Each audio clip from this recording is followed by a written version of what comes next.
The Miami Heat won Game 1 against the Milwaukee Bucks, 115-104 behind Jimmy Butler's 40-point performance.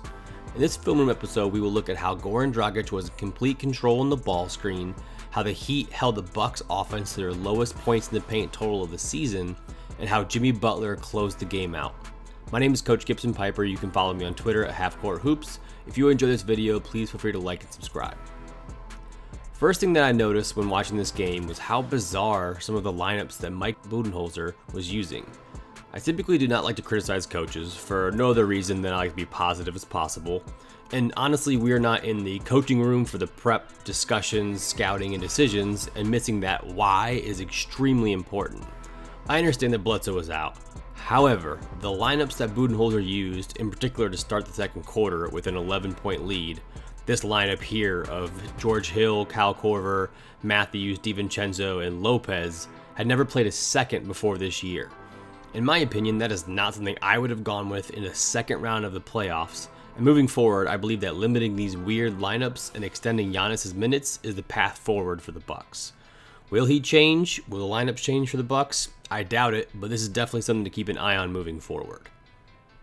I've been studying Goran Dragic for years, in particular from the 2017 Eurobasket on. He was amazing in the ball screen, leading Slovenia to the gold medal, and he continues to showcase his elite ball screen skills. Let's look at some of those ball screen skills that he utilized against the Bucks defense. The first example I want to look at is a step-up ball screen in which he did a great job rejecting. As you can see him sell this screen by Olynyk here, reject into space in the middle. Butler cuts back door. I love how he sells this with his eyes. Your eyes sell lies. Finds Butler for an easy dunk. This play, the Miami Heat run their double ball screen with the side empty, so it's double fist empty. Dragic does a great job recognizing the shake kick or the single tag kick. Here we see the double ball screen by Butler and Bam. Bam's gonna have no contact and dive right to the rim. Giannis helps off of Butler. Dragic ends up making the nice read off that single tag action or shake action for Butler for the three. Here we see the exact double fist empty set again. This time as Dragic comes off, we're gonna see a veer back or a switch. So now we have Lopez on Dragic and Hill on Olynyk. Dragic just steps into a nice easy three versus switch. The Bucks drop ball screen coverage is very, very good, especially when defending, against a player they want to allow a mid-range game. Dragic has a great floater. The set that the Heat ran against this was a double ball screen with a guard up top and then Bam at the nail. So you see Bam here setting the ball screen a little bit deeper. Dragic gets downhill. Giannis drops his hands. That allows him to hit the floater. Now, we talked about the Bucks drop ball screen coverage a lot on this channel. If you want to see in the past, more descriptive in the playoff preview and, the Bucks versus Heat preview. The drop ball screen coverage is susceptible to floaters and mid-range game, and Dragic had his floater game working. I don't know if it'll be as effective going forward, but he did a great job of kind of sprinkling in different, mixing up the different moves. Here we see him go to a dribble hold, get the defender on his back, or putting him in jail, hitting a nice pull-up turnaround. Just a great overall performance from Dragic. Winning the points in the paint battle against the Bucks almost never happens. This is a byproduct of their defensive scheme designed to take away looks at the rim and forcing you to finish from mid-range and three.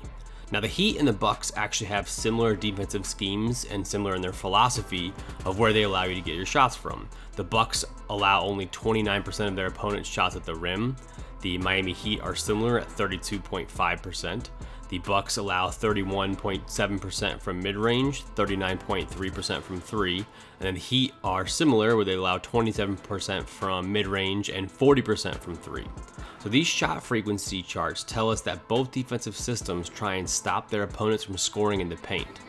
On the season so far, the Bucks averaged 49 points in the paint per game on offense, good for 9th in the NBA. So how did the Miami Heat only allow them to score 24 points in the paint to a team that typically scores 49? Let's dive into the film and find out. One of the keys to stopping Giannis was to keep him out of the paint and force him to see bodies, allow him to shoot as much as he wants from outside, which the Heat allowed him to do. When looking back on the film, a couple things that stand out are the Heat's ability to contest the drive without fouling. The Bucks missed some pretty clean looks at the rim, or cleaner looks at the rim. But the Heat do a great job of kind of just like flailing arms at you when you're driving. They don't allow you to settle and have an easy look from layup. That was interesting. Another thing that I really liked is how they kind of stunt, or they'll kind of fake help and make the driver think that help is coming, or overthink a layup opportunity.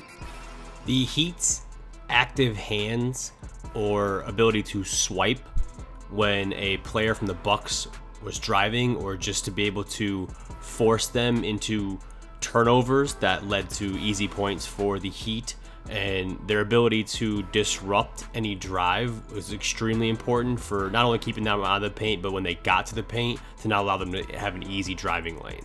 The Heat's overhelp wasn't completely flawless. Bam helped off of Lopez in the corner 3 separate times, ended up getting burned on all 3 times. Whether it was a Giannis drive or it was just an overhelp on any drive, he got burned for 3 threes from Lopez. So something to look for next game. Maybe he stays at home a little more. But ultimately, the points in the paint battle was won because the Heat denied the paint and really made it a priority, especially in transition, to load up to Giannis and make sure he sees nothing but black jerseys.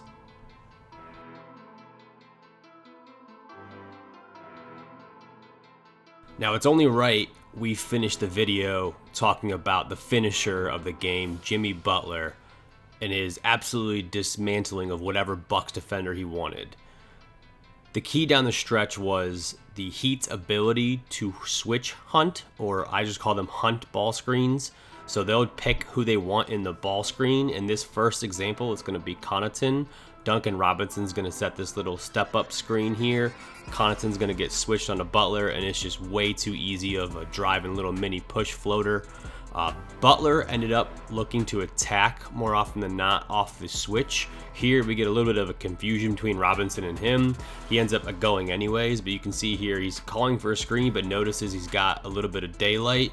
He attacks in the lane, goes off 2 feet, finishes with a nice little floater over Lopez.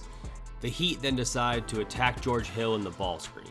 George Hill basically was the player who they're going to pick on as we get a rescreen here from Goran Dragic. He gets fouled. The Heat call a timeout and set up this after timeout where they pin down on Dragic on George Hill.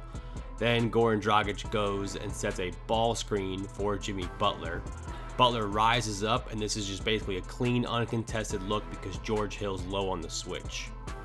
Again, Dragic sets the ball screen, Butler gets Hill on him. Now Butler's going to kind of dance and kind of go into his hardened, between the legs crossover, ends up hitting a spin turnaround pull-up. Lastly, Dragic ghosts it, so he fakes the ball screen that allows Jimmy to get downhill. He kicks it to Tyler Hero, makes the extra pass. Dragic misses the 3. Watch Bam's effort here to get this tap out. Connaughton falls down, who was guarding Tyler Hero, so he's looking to recover. Tyler Hero is on the top side. He's going to sneak behind.